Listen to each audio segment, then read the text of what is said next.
A gente vê muito por aí que atletas que ficam muito tempo lesionados, geralmente lesão de joelho, fica muito tempo. Quando ele volta, ele se machuca com lesão muscular. Uhum. A gente vê que acontece muito. E aí o torcedor fala, o cara tava até ontem machucado e entra, machuca de novo. Eu queria que você explicasse esse processo, porque é difícil das pessoas entenderem. Uhum. Dá um exemplo, o Neymar, né? Ficou aí quase um ano parado por causa da lesão de cruzado anterior. Voltou, na segunda partida que ele jogou, ele ficou acho que 25 minutos, machucou a posterior. Ele machucou a posterior da perna contralateral que ele teve a lesão. O que acontece? É um tempo muito longo, afastado e de jogos. Porque mesmo a gente fazendo, que a gente fala que é a transição, que é parte do protocolo de reabilitação também, essa transição física e técnica, apesar de ser específica, não é igual a um jogo. Não tem como você simular idêntico o jogo. Mesmo que o atleta treine bem, treine forte, o jogo é jogo. Ali ele vai disputar a bola com um outro atleta que ele não está acostumado a treinar. E é muito comum ter esse tipo de lesões. Muito comum. Então, ele além depois dessa transição, a gente vê que ele entra ali 10, 15 minutos, depois no outro jogo mais 20 minutos, depois entra um pouquinho depois do intervalo, e aí ele vai se readaptando a condições de jogo mesmo. Mas o risco de lesão sempre vai haver. Isso que você vai ver. E quando o atleta tem um tipo de lesão dessa, o score de risco que a gente fala, ele já aumenta, porque ele já tem esse histórico. Todo atleta que tem um histórico de lesão, essa lesão já aumenta a probabilidade dele ter. E aí que o cuidado fica redobrado, mais ainda em cima desse atleta. Eu vejo o caso, ele tá falando o caso que eu tô lembrando do Mike do Palmeiras.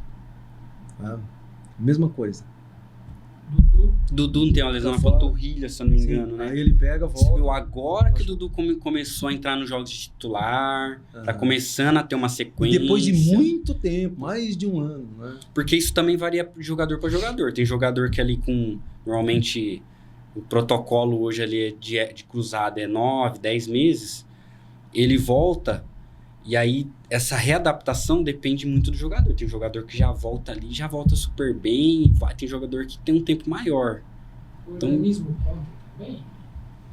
Conta a idade, né? Principalmente a idade do jogador, histórico de lesões antes da lesão do cruzado mesmo. Então isso é uma variável ainda que a gente ainda precisa de mais estudos para saber que dá para melhorar, né? Ainda é um pouco escuro essa parte. Mas normalmente as lesões de cruzado anterior, apesar desse tempo longo, o atleta consegue voltar em altíssima performance igual antes de machucar, antes da lesão. Esse tempo que infelizmente tem que ter uma paciência, né?